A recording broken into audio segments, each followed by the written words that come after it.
suis Fabrice Fernand Fangwa. Je suis le président de Hannibal Consulting SAS, le président de Hannibal Technologies and Investment SAS et le gérant, parce que là c'est une SARL, de Joy and Freedom Company.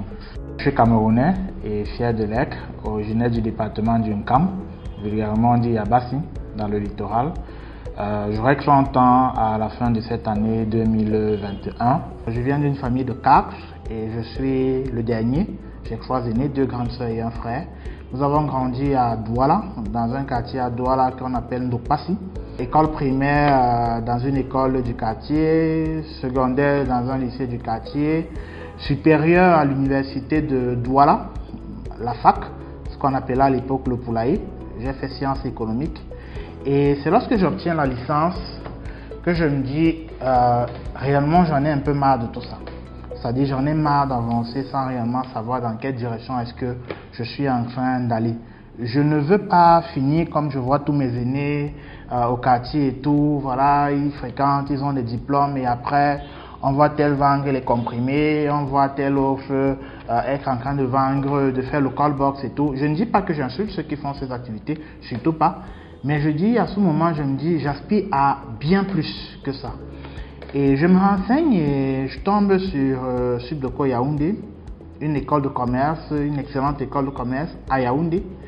Mais seulement la pension est à un tel niveau que quand j'en parle à mon père, il me dit, j'apprécie, j'ai toujours apprécié ton ambition et ta détermination, mais malheureusement, les moyens ne peuvent pas suivre.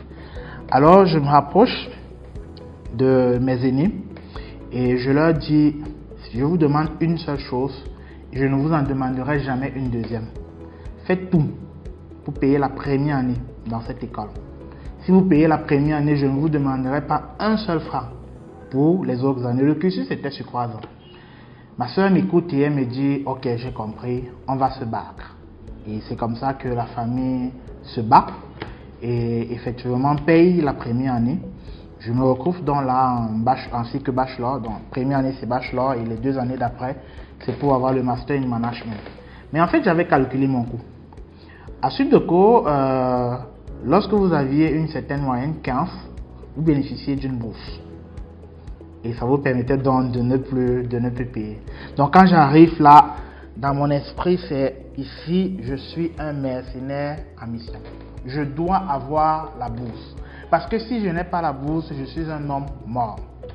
Bon, avec cette détermination-là, première année, j'ai la moyenne qui me permet d'obtenir la bourse. Deuxième année également, j'ai la moyenne qui me permet d'obtenir la bourse.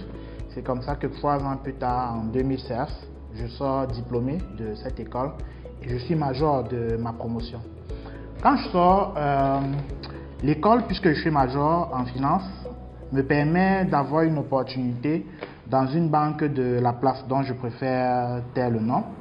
Et la directrice des affaires de la coopération et des stages m'appelle et me dit, voilà, telle banque, nous avons transmis ton dossier. Donc voilà, ça va se faire comme ci, comme ça. En réalité, en allant bosser dans cette banque, après les 6 mois d'essai, parce que je savais que j'allais conclure l'essai, j'étais compétent, c'est pas pour me vanter, mais c'est un fait. Je devais minimum être dans les 600-700 000 de salaire. Je me suis assis chez moi cette nuit parce qu'il y avait un dernier élément que je devais envoyer pour valider ma candidature. Je me suis assis dans ma chambre cette nuit et j'ai réfléchi. Je me suis demandé, qu'est-ce que je veux? Est-ce que ce que je veux, c'est aller dans un système déjà établi où je vais recevoir des ordres, je vais faire ce qu'on me demande de faire et à la fin j'aurai un bon salaire, j'aurai une voiture de service, quelques années plus tard, vu que je serai compétent, je vais gravir les échelons et tout. Ou est-ce que ce que je veux, c'est suivre ma propre voie et travailler à réaliser mes rêves? J'ai réfléchi de 21h à pratiquement 4h du matin. Et à 4h, j'ai pris la décision de ne pas envoyer mon dossier. C'est comme ça que j'envoie pas le dossier. Et puis, l'école après était surprise que la banque ne m'ait pas appelé. Mais j'étais le seul à savoir qu'en réalité, je n'ai pas fait ce qu'il fallait. Et c'est comme ça qu'en 2016, donc, je me concentre sur moi-même. Je bosse de 2016 à 2017, fin 2017 pratiquement. Et je fais des consultations pour des PME gratuitement. C'est comme ça qu'en un an et demi, j'ai plus de 500 PME et TPE pour lesquels je fais des consultations gratuites. L'intérêt pour moi à ce moment, c'était pas de gagner de l'argent, mais c'était de gagner de la compétence. Je m'étais donné pour challenge d'acquérir 10 ans d'expérience en un an. Et c'est exactement ce que j'ai fait. Et avec cette expérience-là, donc, 2017, je lance la création de mon propre cabinet, Hannibal Consulting. Je vous passe les détails sur ce que ça a été la bataille pour pouvoir mobiliser les fonds pour le faire. Mais après presque un an de bataille, effectivement, les fonds, je les mobilise. Et c'est comme ça que le cabinet voit le jour. 2016, quand je sors de l'école, avec mes 2-3 petites économies, je prends un petit bureau de 6 mètres carrés qui est curieusement à quelques mètres de là où se trouve mon actuel bureau. Et là-bas, je fais pratiquement 1 an et demi, 2 ans. Et lorsque je lève les fonds pour Hannibal Consulting, nous prenons des bureaux en Gousso, c'est dans le quartier de Yaoundé plutôt. Et on y est pour 2 ans et demi avant de déménager pour là où nous sommes aujourd'hui à Etoameke. Pour moi, l'entrepreneuriat, c'est une démarche. Donc, je préfère parler de démarche entrepreneuriale. Parce qu'un entrepreneur, c'est quelqu'un qui est capable d'identifier un problème dans la société autour de lui, de créer des solutions, mais surtout de créer un système qui permette donc de transférer ces solutions aux personnes qui font face à ce problème, tout en trouvant un moyen de gagner de l'argent.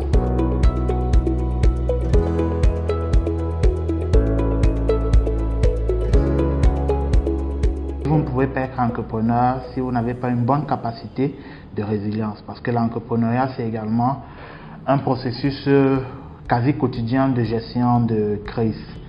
Je ne laisse aucune marge de manœuvre à la médiocrité, absolument pas. Certains me considèrent carrément comme étant maniaque. Ça veut dire que quand une chose doit être faite, elle doit être faite et elle doit être faite à la perfection. À côté de ça, je dirais également résilient. Et enfin, le dernier mot que je trouverai pour me décrire, ce serait rêveur.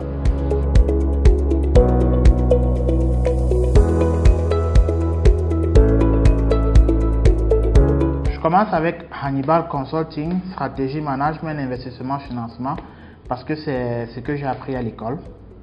Et en plus, parce qu'on me faisait toujours la remarque que je réfléchis trop.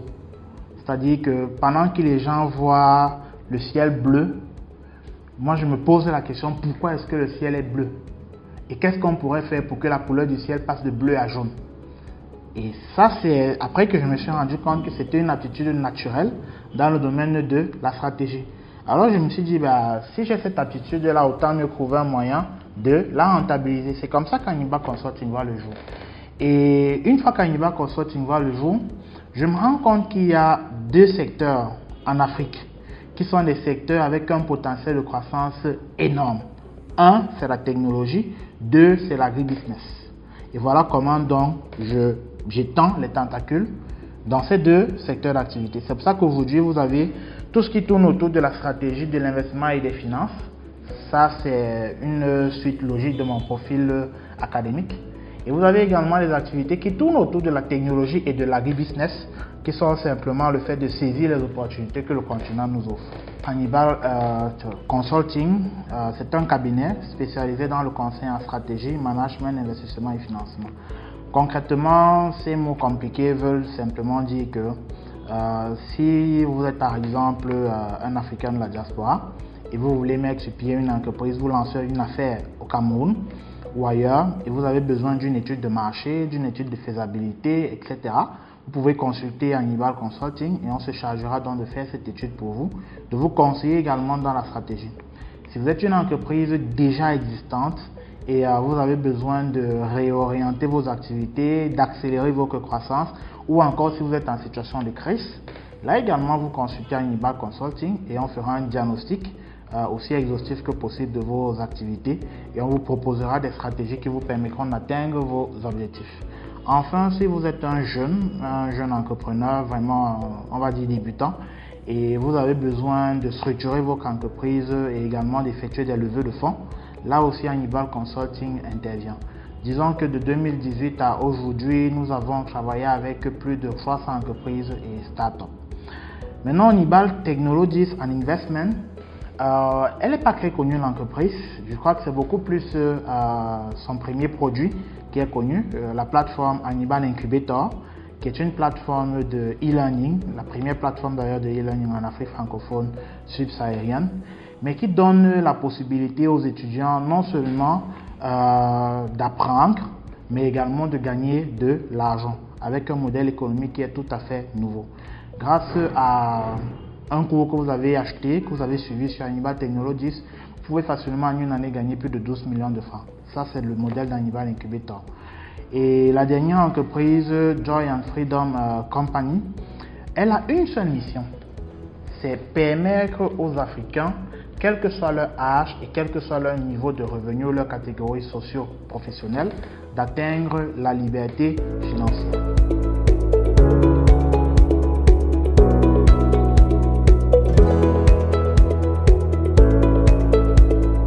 Un entrepreneur ne se contente pas des sensations. La gestion d'une entreprise repose sur des tableaux de bord avec des indicateurs clés. Ce qui veut dire que je préfère mesurer le taux de croissance de mes entreprises. Je préfère mesurer, par exemple, pour ce qui est du numérique, l'évolution du nombre d'utilisateurs, etc. C'est ça qui me permet de savoir si j'avance ou pas. Et si je prends Hannibal Incubator de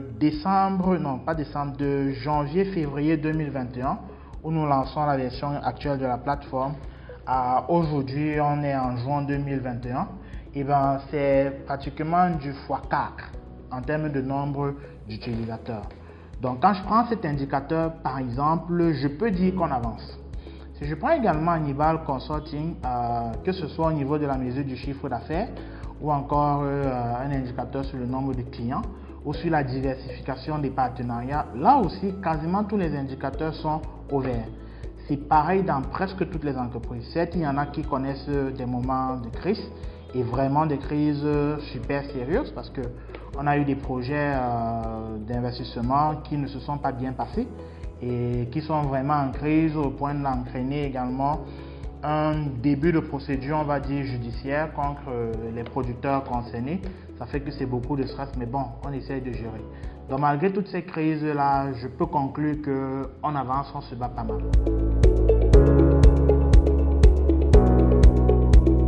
Une jeune entreprise ou une start-up, en réalité, doit se spécialiser dans le management de crise.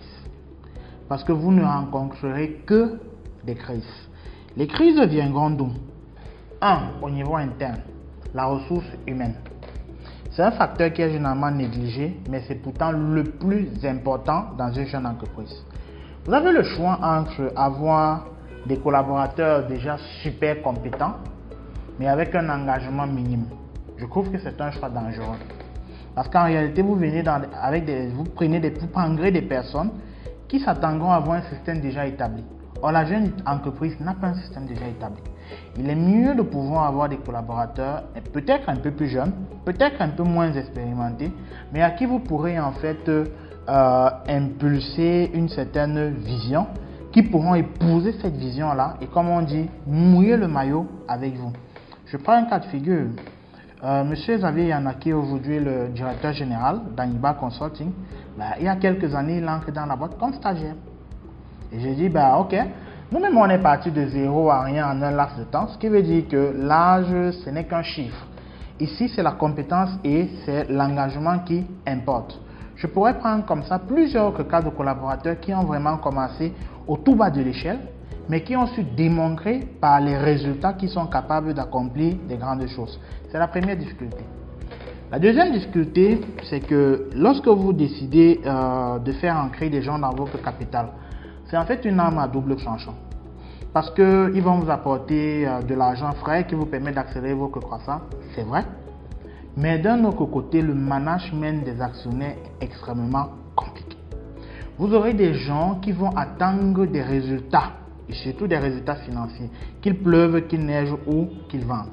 Ce qui représente une pression non négligeable pour le chef d'entreprise que vous êtes.